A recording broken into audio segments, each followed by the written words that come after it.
finished taking a bath, and I also finished the second major arc in One Piece, the Alabasta saga.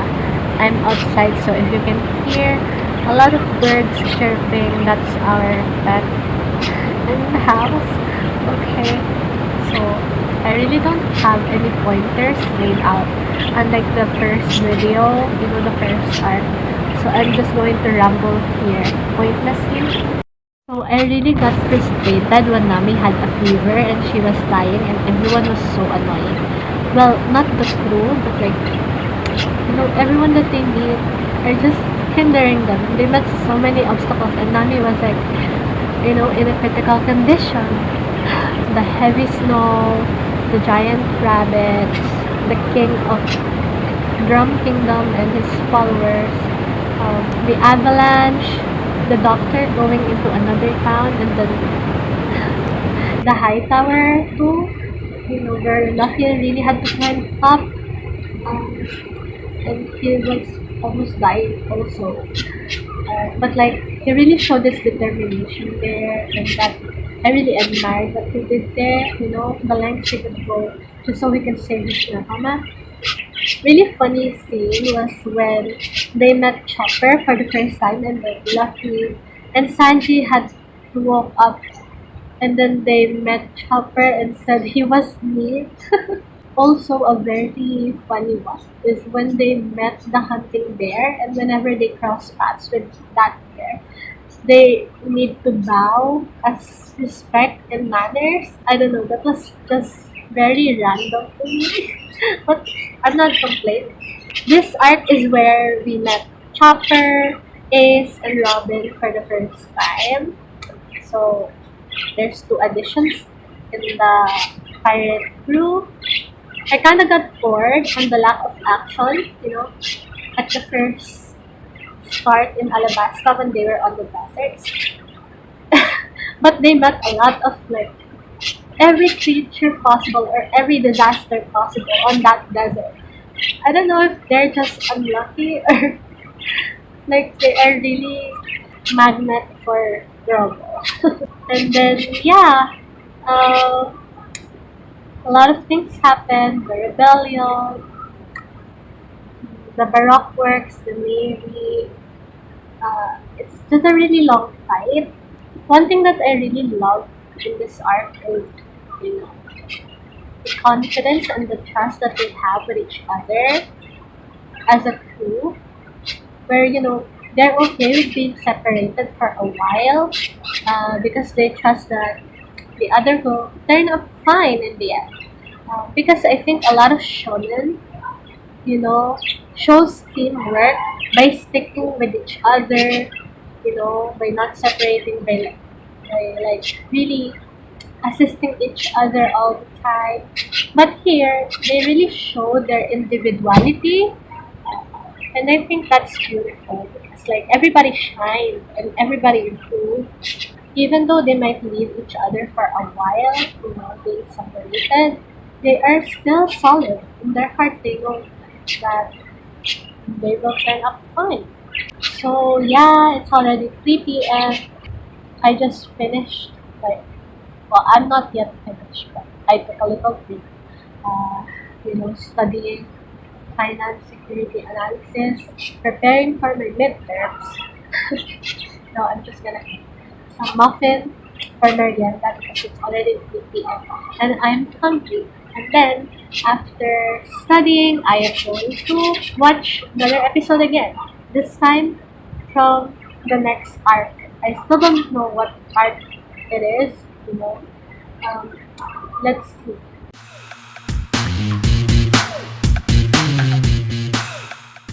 So I just finished maybe like 4 movies of One Piece, and I'm so done with the movies. I just want to move on with the canon episodes.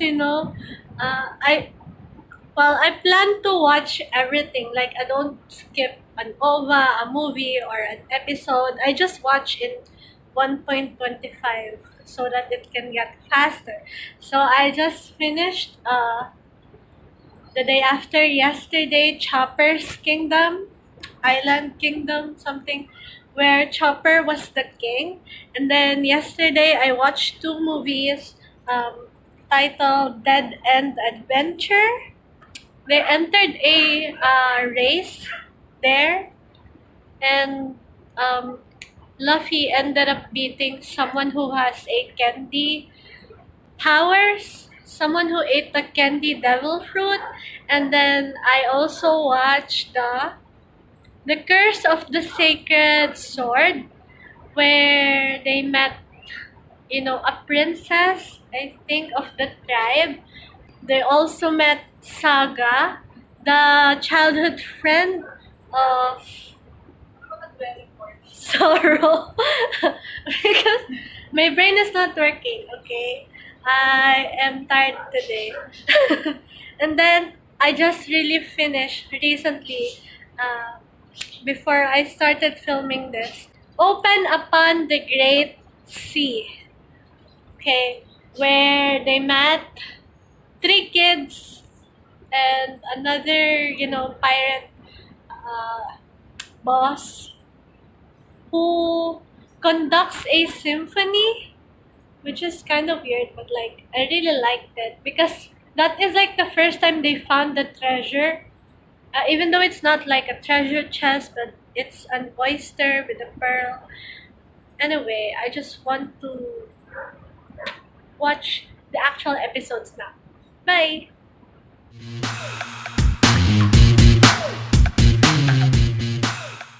Hi! So I finished the Sky Island saga. Today is December 14, and yeah, I finally finished it.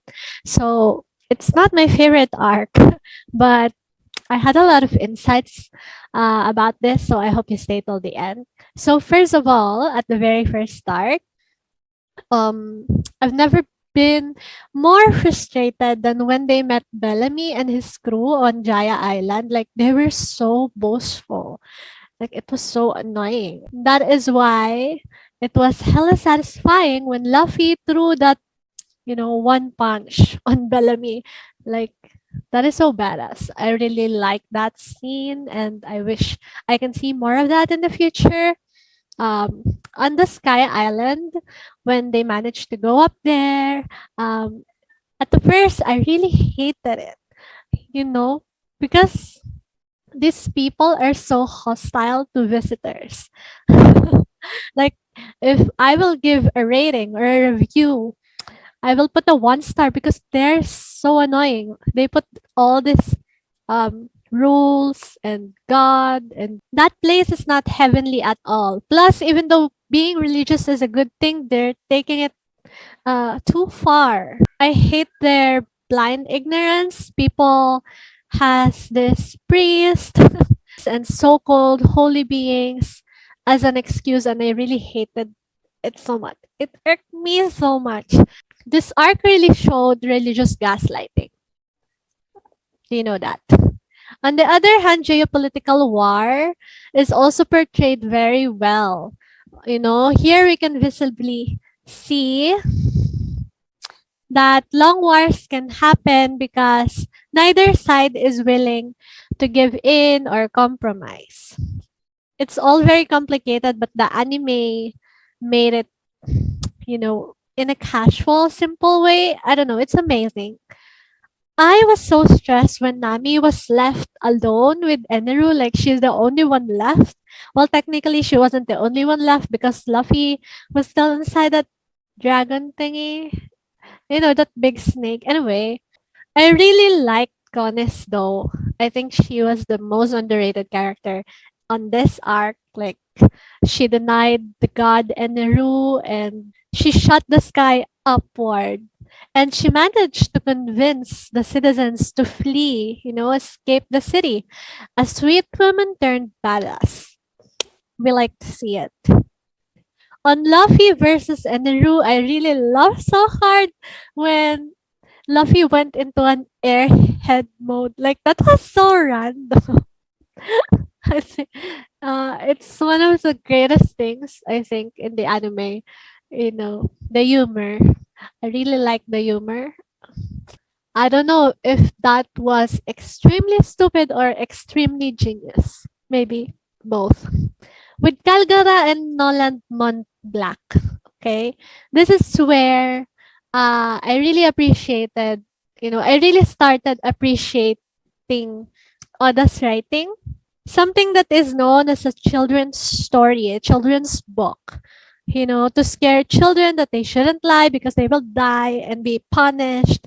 Um, to really expand the story like that, to make such a, detailed uh, behind story, backstory about it, it was amazing. Like, you will realize that a lot of we know now in history is kind of the same. It's just taken out of context. Like, we won't really know what really happened in the past. And I think that's amazing. Also, I know this is a common concept on shonen anime, uh, but I was reminded of it again by watching this arc. You know, it ain't over till it's over. You can still cut off that relationship no matter how years has it been, just like how they cut off the beanstalk to defeat Eneru. Like, even if it seems impossible, even if you're against a powerful being, you know, the thing that all people knew all their lives, uh, they can compete with, um, it's probably possible because you haven't tried it yet. I just really like that about One Piece. So now I am at the end. I'm gonna start a new arc now. I, j- they are back in the blue sea, which is great because I really want them to go back on the ground now where people know them. And my wish was fulfilled because they ended up landing on G8 and they ended up in a Navy base. What is wrong with their luck? They just really meet a lot of trouble. But I'm excited. Okay. I'm excited on what awaits them on the new arc. So, yeah. See you guys for another review. See you on episode 3. Thank you for watching this. Make sure to subscribe. So, bye.